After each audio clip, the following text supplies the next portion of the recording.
What's going on, everyone? Jeremy here from Unsleeved Media, and this never-ending cash grab from Wizards of the Coast is, well, about to get a lot worse. And to be totally honest, yes, greedy corporation's gonna greedy corporation, but there is an element of blame that we as Magic players have to accept in allowing this to continue to happen. Now, maybe you have only ever bought singles, and you haven't bought secret layers, inflated secondary market products, $400 premium collector's boxes, of which I'm guilty of doing. You haven't bought the $999 30th anniversary nonsense. You haven't bought, all of the various cash grab projects that they've had. We know that once Wizards of the Coast was purchased by Hasbro, things got a lot different. It wasn't just about making more money. It was always about making all of the money. We know how shady and underhanded Wizards of the Coast will be, allegedly, according to a new lawsuit, which I covered the other day. If you haven't seen that video, make sure you check it out. I think it's like 2 videos ago about this lawsuit, where former employees allege that they had parachute sets and parachute products. When Hasbro would come and say, hey, we need to cover a shortfall, Wizards would dump a bunch of product on its player base, and we gobbled it up willingly. Well, the Secret Lair debacle has been one of the most insane cash grabs I've ever seen. If you're not familiar with Secret Lair, it started off as like this occasional set that would come out every once in a while, and there would be some alternate art cards, and it would be a way for Wizards of the Coast to extract money from the secondary market. You might be asking, what does the secondary market mean? Well, generally, once Wizards reprints a card, it's very difficult for them to reprint it again very quickly without creating a bunch of outrage. Or there are cards, for example, that are on the reserve list that can't be reprinted, but they find ways to do it because Wizards looks at the secondary market, the thing that keeps it alive, meaning every time you open a pack of Magic cards, there's a possibility to get a card in there that might be worth a few bucks. They look at that as a piggy bank that they will constantly make withdrawals on based on how much money Papa Hasbro needs. Now, I am guilty of, at one point in my life, buying Secret Lair products, but it's been a long time since I have because they've gotten so crazy. You used to be able to get just about anything. They used to have a print to demand queue, meaning, hey, if you want these cards, you can get them. The problem was sometimes people would wait almost a year to get their products. So that was unsustainable.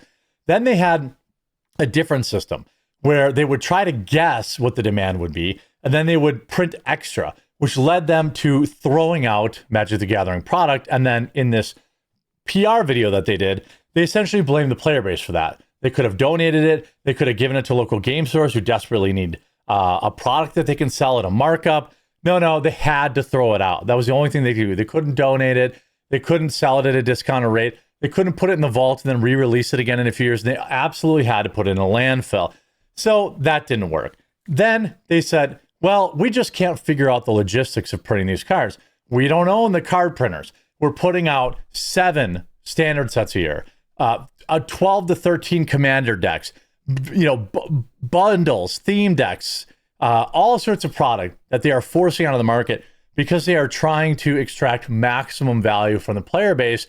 And it's insane. The system that they have come out with, and I'm going to show you the reaction because it's incredible. They went back to basically saying, well, we're just going to serve the secondary market and scalpers. So if you want a Secret Lair project, which is, a special print, let me show you what they might look like here. Like a special print, right? Oh, you want these, Forgotten Realms foils, these foils, that foils, $40. Why are they $40? Because reasons. Well, I'll tell you why they're $40. I don't know if you paid attention or if you know about multivariate testing, but they essentially did a test not that long ago where they sold the exact same 3 or 4 cards for $9.99, $19.99, $29.99, $39.99, and $49.99. It's sold out at all price points, completely sold out. Now, how many do you think they made available at $9.99 when they knew they could get $19.99 or $49.99, right? So they just kept cutting off the lower price point and jacking the price up to, albeit, I would rather pay the money to the company than scalpers who use bot systems, right? These scalpers who use bots, it's impossible to get the product that you want. So I would rather pay the company straight up than pay some sleazeball who has a bot network that buys up product, right? But they run this out, a product at 5 different prices, and they realize, wow, these idiots will pay $50. And so that will just become the new normal price, which in some phases of capitalism, I would say is fair. But they are creating artificial scarcity.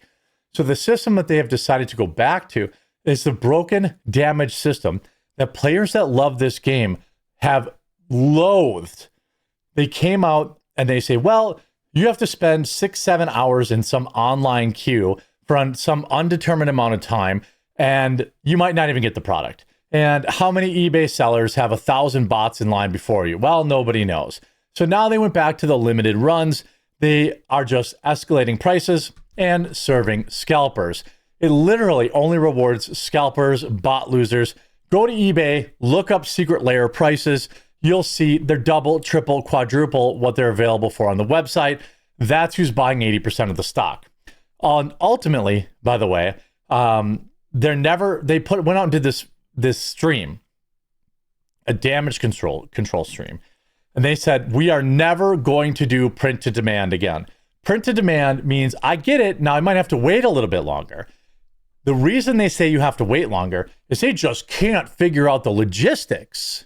They can't figure out how to print stuff. And so therefore, their only option is to rip us all off. They literally said that in this video. Okay. They said, we're going back to print to demand, we're going back to scarcity because that's what's best for business. We're going to let people, we're going to jack up the prices. We're going to find the biggest whales and we're going to milk them, those whales. That's what we're going to do because that's what's good for business. That's what all of these people say in these videos. And if you look, God forbid you sell overstock to local game stores and throw them a bone. I love having to stress about being able to get the cards I like for too much money. It's so fun. It makes me so happy. A lot of corpo speech for you to say, we will not be changing how we release the Secret Lair product. This doesn't hit like you guys think it does. Unfortunately, Secret Lair is still broken and many people who want the product will never get it. It happened to me, so I have completely given up on the product. You guys don't listen to your customers and you don't care. This isn't you guys caring. This is you guys hitting the copium and ignoring your fans. Print to demand. That's what everyone wants. That's the solution. Print to demand. So what was the problem with print to demand? That means, hey, as many people as want to buy it, they can get it. Well, the wait times. Maybe they can only print in between the million sets that they put out. And so sometimes you wait many months to get it. Now, there's a very easy solution to that. Figure out the logistics. The real truth that they're not telling you is that every solution to fixing logistics just means they make less money. They don't even own the printers. Why on earth a company that's been in business 30 years doesn't own the printers is beyond me. The only reason I can say they don't own the printers is because it would be more expensive for them to do so. Now, would they be able to serve their customers better? Sure. They could do small run, print on demand. They could own more printers, but they don't want to do that because F you, give me money. That's the truth of this. People want this stuff, but they're more interested in spitting on us and saying, well, you can spend all day waiting in queue during a workday and then not get the products. People want the stuff. Why create the secondary market in the first place? Why don't you just charge $75 then and be done with it and just make it a premium product that only whales can buy? Then regular people don't have to feel like they even ever had a chance, because this crap at $40, $39.99 for 5 cards. Are you joking? Are you joking? Oh, you don't want it in foil? Oh, you can save $10. Okay. For 5 cards that have no scarcity. They could just print as many of them as they want. It's like the diamond industry, right? Oh, you want this secret layer thing? Cool. What a cool looking thing. It'd be awesome if I could get this for $9.99 or $19.99. Nah, you're going to pay $40. Oh, you want the Fallout set? That's $170. You want to spend $170 on artificial scarcity? That's all this is. They're just saying, well, we'll just print it to whatever price we want. The only fix for Wizards of the Coast, this is why you're stupid to wait on them to ever fix this. The only solution for Wizards of the Coast to fix this problem is to make less money, which they will never do. They'll kill the local game stores because they can't keep anything in stock. They're cutting out, buyers and game stores by selling directly on Amazon already. I mean, the idea that they would go on this live stream and specifically say, well, print to demand makes us less money. I mean, you can't handle logistics. You can't bring somebody in from Hasbro who understands logistics to do this. It's all about screwing us over. It's about keeping the scarcity up so that they can generate these high prices. These sets of cards should be $9 to $10 at most. You want to talk about $20? Fine. But when you have stuff, $39.99, $29.99 for an essentially unlimited, oh, it's low stock. Well, I better buy it now. So a scalper doesn't get it. I mean, if we looked at stuff that's out of stock, like if we look at the Chaos Vault, which is a joke, this stuff's, they printed at the same 4 cards for $9.99, $19.99, $29.99, $39.99, $44.99, and $49.99. Do you know what this was? This is called multivariate testing in like search engine optimization and pay-per-click advertising. How do I know that? It's my business. I've ran my own agency for 10 years, been in online marketing my whole life until, well, now when I just make these videos. This was not a coincidence that they were testing all these different price points. This was them figuring out how desperate Magic players would get. And now that's the new price, right? Let's go look what these 4 cards now cost on eBay. What do you guys think? Let's see. $60. Well, here's one for $49.99 that they probably got for $9.99. Oh, you want to pay $55 for 4 cards? You want to pay $70 for 4 cards? Cool. You want to pay $99 for 4 cards plus $7 shipping? $94? This is a card that a set of 4 that they sold on their own website for $9.99. This is the same 4 cards. Call it 20 for the foil, okay? They charge $5 a card for 4. $20 was the cheapest you'd ever get the foil, but they would sell it for $49.99 too. The same 4 cards. Nothing different. Nothing different. Once they had the data and they knew that Magic players would pay $50, that became the new price. Everything that they put out now will be at $49 or $39.99, and you still won't be able to get it because F you, give me money. Now, I feel bad for the people that really want this product. For me, this isn't for me.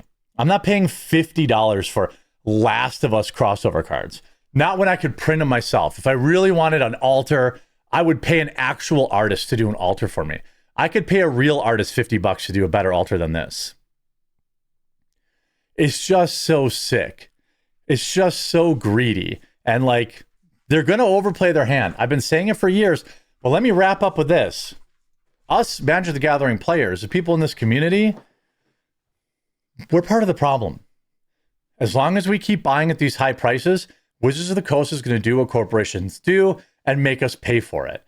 I understand not missing out on the secondary market. There's no reason for Wizards to sell it for $9.99 if it's going to go right on eBay for $50. I actually understand that. I was behind them raising the price of their booster boxes because you used to be able to buy booster boxes by the case at like $59.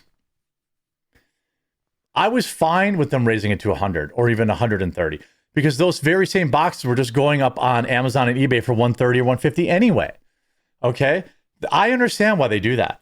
But remember, all that does is cut out the local game store. And when you don't have any place to play Magic, Magic the Gathering dies. I hope you're informed by this video. I'm looking forward to your comments in the comment section down below. If you're new here, please do subscribe. We'll talk to you again real soon.